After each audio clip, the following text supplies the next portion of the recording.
All right, Interior Cabinet Secretary nominee Kithure Kindiki was the first to take the stand in the vetting of President William Ruto's cabinet nominees, where MPs took him to task on his 21-month tenure before he was fired. Kindiki, who appeared before the National Assembly Appointments Committee chaired by Speaker Moses Wetangula, was tasked to explain security lapses and assertions on extrajudicial killings and abuse of power during his tenure.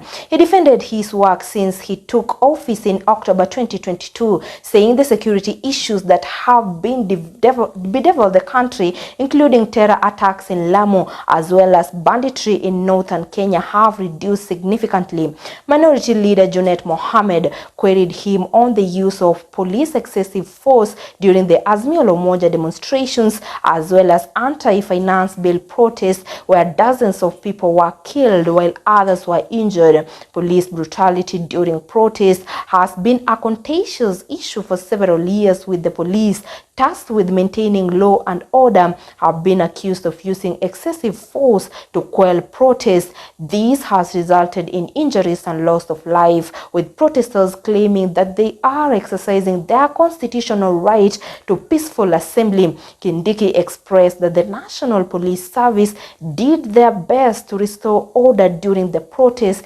saying the baton now lies on the Independent Police Oversight Authority to deal with any officer who operated outside the law. Let's have a look.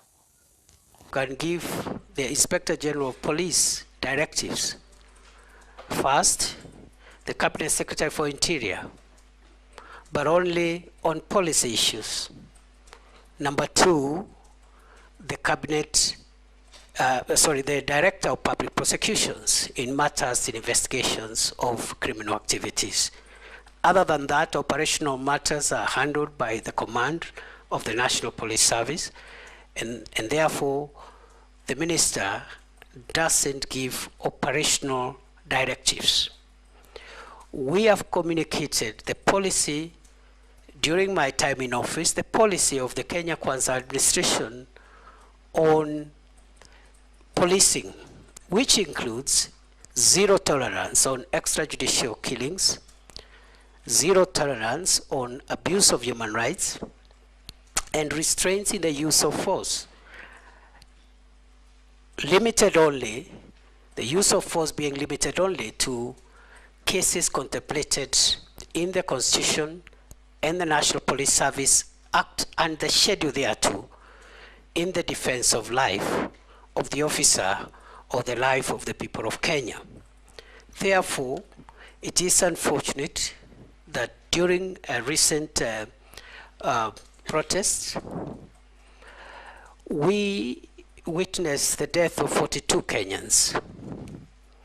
We also had injuries, 486 civilians and 385 police officers were injured.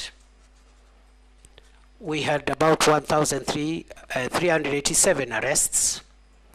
We had 54 police cars destroyed and 110 motor vehicles belonging to the people of Kenya also destroyed in those protests. And therefore, I want to submit as follows: that the operational responsibility of policing lies with the command of the National Police Service.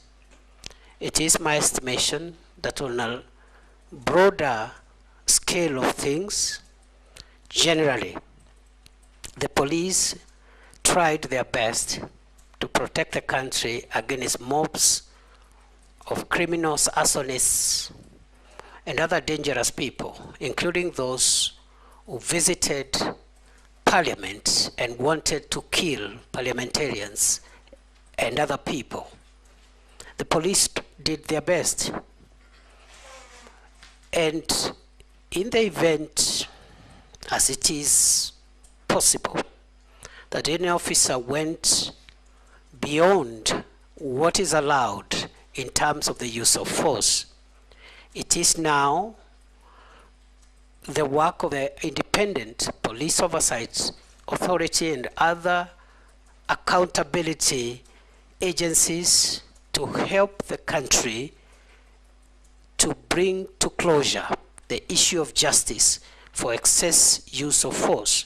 I want to submit as follows, Mr. Speaker, that even beyond the police having independent operational command,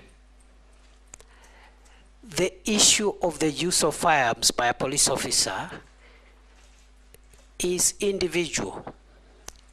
If you read the National Police Service Act and the Schedule 6 to that Act,